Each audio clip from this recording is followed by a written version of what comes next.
In the previous episode of Hello Vietnam, along with Fred Lê, we tried many street foods and snacks in Ho Chi Minh City. The Vietnamese lesson was structure, đã, động từ. In this week's episode, we will visit Hải Dương to experience Ca Trù Singing. This week's Vietnamese lesson will be the Thế nào, Cũng structure.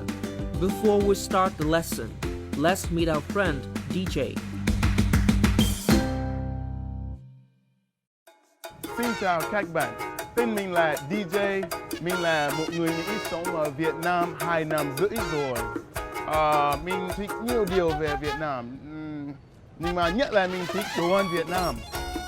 Mình rất thích trứng vịt lộn, mình cũng thích rap Việt Nam, mình cũng thích rap. Nhưng mà khi mình sống ở Mỹ, mình nghe một rapper gọi là Su Boy. Vì Su Boy, mình muốn quen với rất nhiều rapper Việt Nam.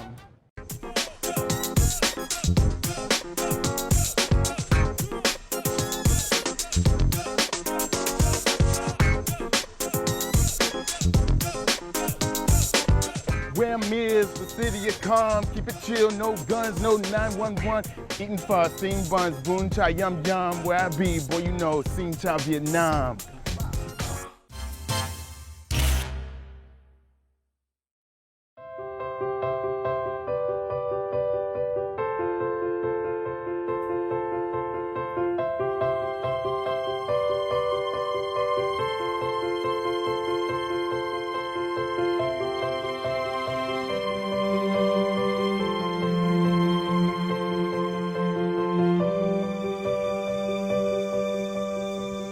Chào Chiêm. Chào Dizzy. Chiêm, bây giờ Chiêm đang làm gì vậy? Mình đang nghe nhạc. Có nhiều bài hát mới hay lắm. Dizzy nghe thử không? Okay, alright. Hay lắm. Hay đúng không? Yeah. Thế nào, bài hát này cũng đừng nhất.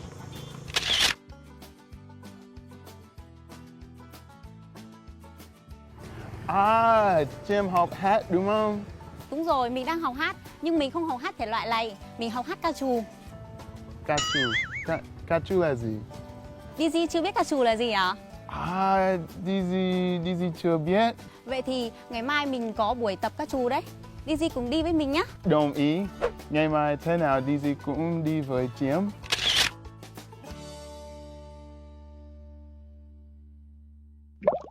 Hello and welcome to our studio of Xin Chào Vietnam or Hello Vietnam. This is the program for learning the Vietnamese language through cultural experiences. In the previous conversation, we've learned the following structure. Hay lắm. Hay đúng không? Yeah. Thế nào, bài hát này cũng đừng nhất.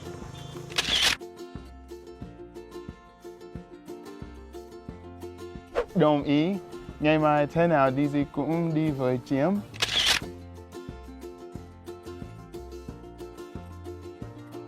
In the dialogue, Dizzy and his friend use the structure Thế nào cũng, which means for sure.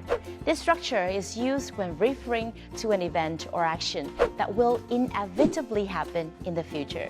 The structure is as follows. Subject, chủ ngữ, thế nào cũng. Động từ, verb or tính từ, adjective. Subject, chủ ngữ, thế nào cũng. Động từ, verb or tính từ, adjective. Or it can also be used like this. Thế nào, chủ ngữ, subject, cũng. Động từ, verb or tính từ, adjective.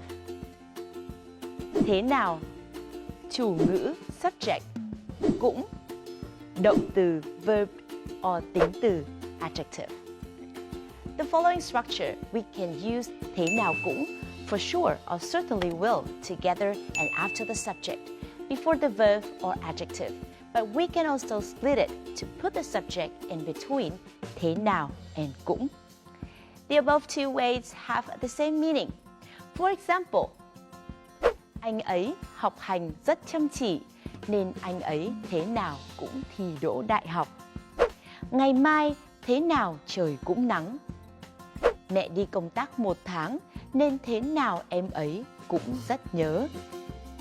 Bây giờ chị ấy chưa đi ngủ thì sáng mai chị ấy thế nào cũng sẽ rất mệt.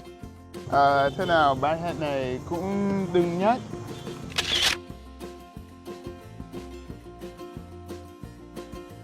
Đồng ý. Ngày mai thế nào DJ cũng đi với Chiếm.